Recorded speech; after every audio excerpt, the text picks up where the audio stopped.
From the people who brought you the fantasy about the despicable video that caused the Benghazi massacre, who used the IRS as a weapon to go after their political enemies, the ones who chip away at our First, Second, and Fourth Amendment rights, only to turn around and trumpet their right to hide behind the Fifth Amendment. The latest to come out of the Obama administration? Just a little slap at Syria. Really, Mr. President? Now you want the American people, after all they've been through, to take you at your word and blindly follow you into yet another Middle East conflict? Hello and welcome to Justice. I'm Judge Jeanine Pirro. Thanks for being with us tonight. This week, the Obama administration seeks congressional approval to strike Syria. The narrative? We go in for just a couple of days, do a quick military slap, no intention of regime change, and then call it a day. We'll show them. But right now, Russian and American destroyers and an untold number of submarines are lining up off the Syrian coast. Iranian fast boats are already in the Persian Gulf, where other American warships are positioned.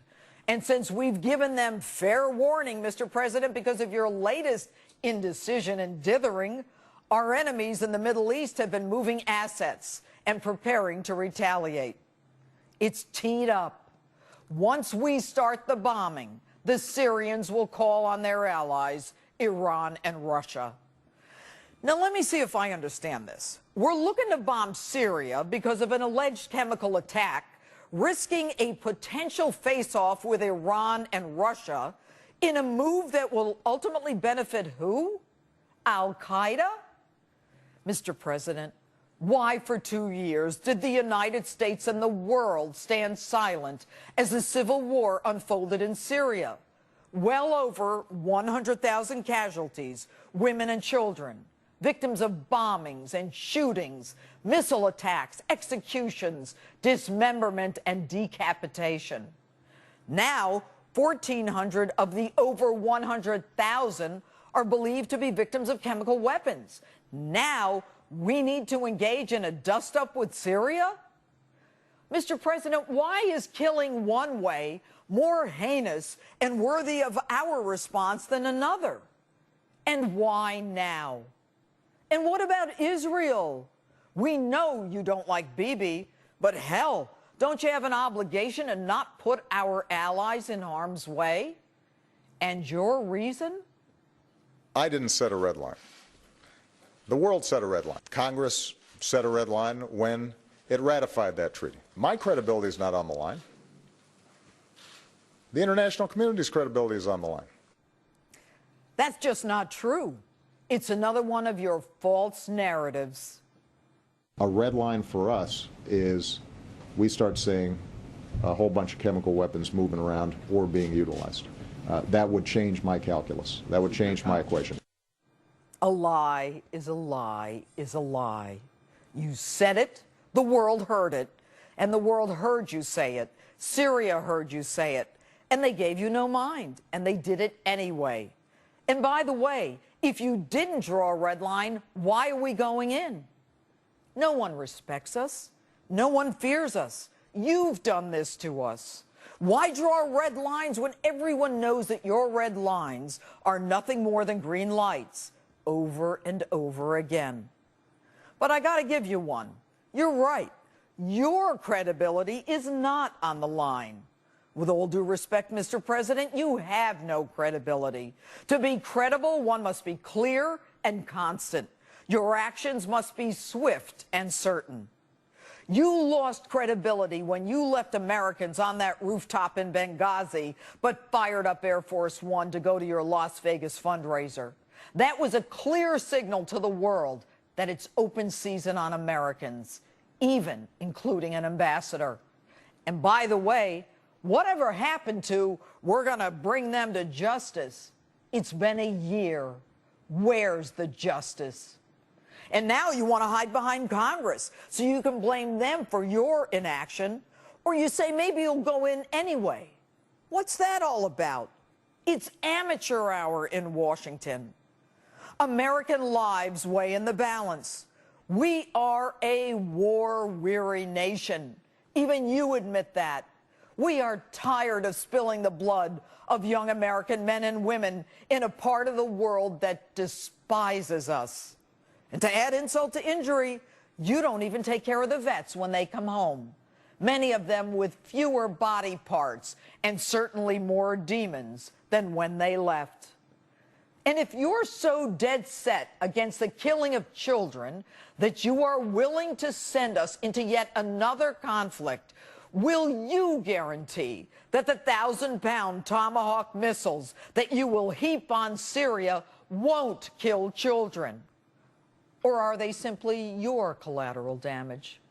Will the murders of those children be less significant than those we go to avenge? Tell us, what is the American strategic interest? What is the end game? Did you think this one out? Or is politics so much a part of your calculus that it's all about you? A shot across the bow to hold Assad accountable?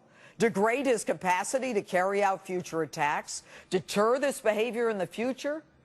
Do you really believe, after this man killed over 100,000 people, that he's afraid of you? And since you don't intend to take Assad out and expect him to weather this, you make the United States look even weaker. Little Syria survives an attack by the most militarily powerful country in the world. Well, at least we were until you showed up. And whose side are we on anyway? Take a look at this. These are the Syrian rebels whose side you want to take. They are killing young men, execution style. And if the use of chemical weapons is violating international standards, why isn't the international community standing shoulder to shoulder with you? The Brits, for the first time since 1782, have refused a request for military action by their prime minister. NATO has rejected your call. The European Union has rejected your call. The UN, of course, is still investigating. And the Italians? Well, they're too busy dancing with Berlusconi at one of his bunga-bunga parties. And your good friend Putin had to give you a little lecture on international law. Only the UN Security Council could sanction the use of force against a sovereign state. Any other pretext or method which might be used to justify the use of force against a sovereign state is inadmissible and can only be interpreted as an aggression. You don't poke a stick in the eye of the tiger and expect the tiger to not react. The rebels you want to support are Al-Qaeda. You remember them? They took down the World Trade Center a few blocks from here. Ansar al-Sharia. You remember them? They massacred 4 Americans in Benghazi. And the Muslim Brotherhood. You remember them? You threw our friend Mubarak under the bus for them. And it's since worked out so well in Egypt. And by the way, no Americans were massacred in Syria like there were in Benghazi. So we should go to war for you to save face after making a dumb statement that you now say you didn't make? Have you thought this through? Your feckless foreign policy and paper tiger image have forced your hand. Even your friend Dianne Feinstein agrees with me. Once the administration made this call, though, I think there is a real need for us to back it up, or America becomes a paper tiger.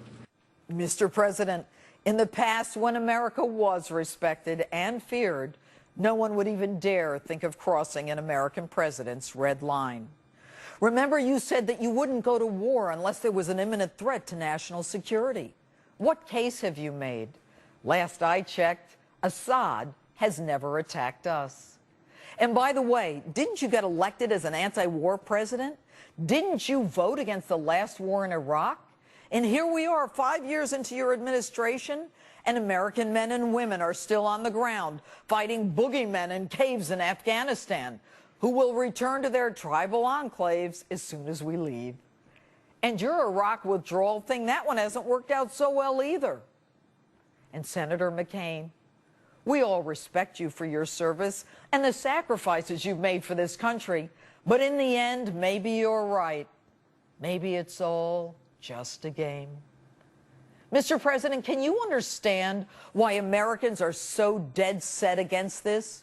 We look at wars in the Middle East through the prism of Iraq and the lies and false narrative of Benghazi. You want us to trust you, but you're not credible, clear, or concise. Why should Americans take it on faith that what you're saying is even true? There's no end game, and we can't afford, nor do we want, a World War III. And speaking of that, Mr. President, didn't you win the Nobel Peace Prize? Yeah, you're the one. Give it back.